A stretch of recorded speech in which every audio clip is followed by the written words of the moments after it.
আমি যাইতেছি বাজান, কত রিক্সার খোঁজে আছি, একটা রিক্সা পাওয়া যায়নি। একটা রিক্সাওয়ালা দাঁড়ায় আছে, মাথার মধ্যে একটা সবুজ পাগড়ি, হাতের মধ্যে একটা তসবিহ, চেহারাটা কালো কিন্তু চেহারাটার মধ্যে নূর চমকাইতেছে, আর গায়ের জুব্বাটা তেমন ভালো না, পুরান। এই লোকটাকে সালাম দিয়ে আমি মনে করছি না জানি বড় আলেম হবে, অথবা তাবলিগ জামাতের কোনো সাথী হবে, অথবা কোনো পীর মুরিদের মুরিদ হবে। ওনাকে সালাম দিয়ে খালি জিজ্ঞাসা করছি, ভাইজান একটা রিক্সা পাওয়া যাবে? তখন সম্ভবত 12:30 মতো বাজে। ভাই একটা রিক্সা পাওয়া যাবে? উনি মুস্কি হাসিদা বললেন, হুজুর আমি নিজে রিক্সাওয়ালা।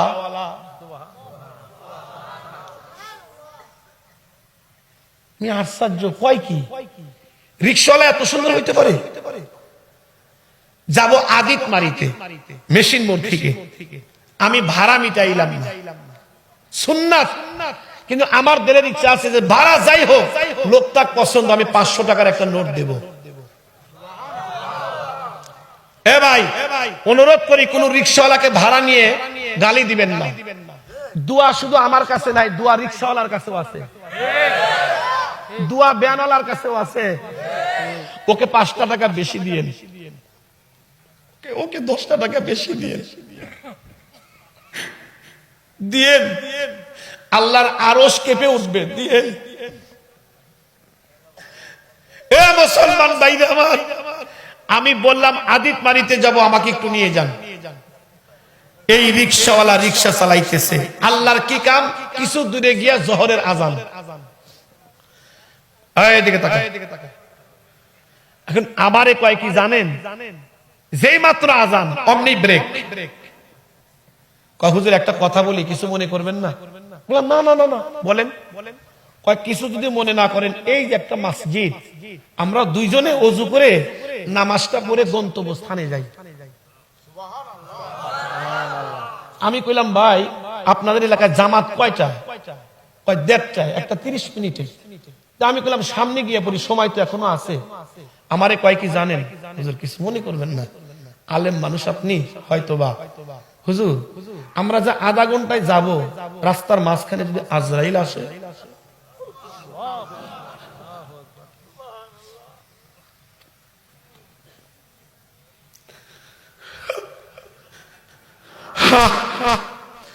তখন আমার নিজেকে এত লজ্জা মনে হইল, আমি নিজেকে ধিক্কার দিলাম। ও মাওলানা সাইফি, কিসের আলেম তুই? তুই তো একজন রিক্সাওয়ালার কাছে জিরো। রিক্সাওয়ালার নামাজের মহব্বত, আর তুমি আধা ঘন্টা সময় নিতে চাও। আমি কইলাম আসলেই তো ভাই ঠিক, যদি আজরাইল আসে। তো আমি বললাম একটা লোক অপেক্ষা করতেছি, একটু চলো ভাই। তো বাস আমার কথা অনুযায়ী উনি রিক্সা চালালেন। কাঁধে একটা গামছা ছিল, এই গামছাটা এমনি করে নিয়ে মাঝে মধ্যে 2টা চোখ মুছে। আমি বুঝি না, কেন ঘামলে তো পুরাটা মুখটাই মুছার কথা, উনি 2টা চোখ মুছে। আমি একটু উকি দিয়ে দেখি, কানতে 2টা চোখ লাল বানাইছে। বললাম দাঁড়াও ভাই, কাঁদো কেন?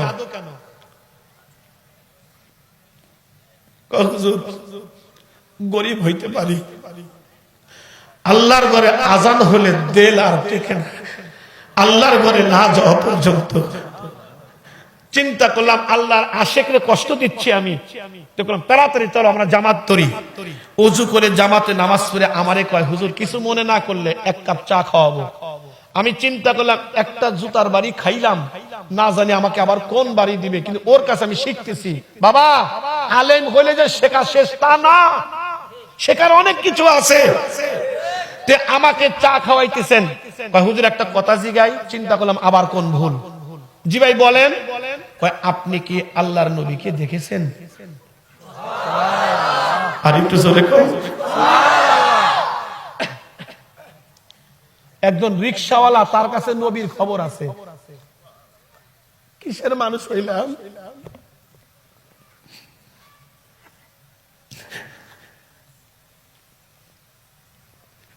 একজন রিক্সাওয়ালার কাছে নবীর খবর।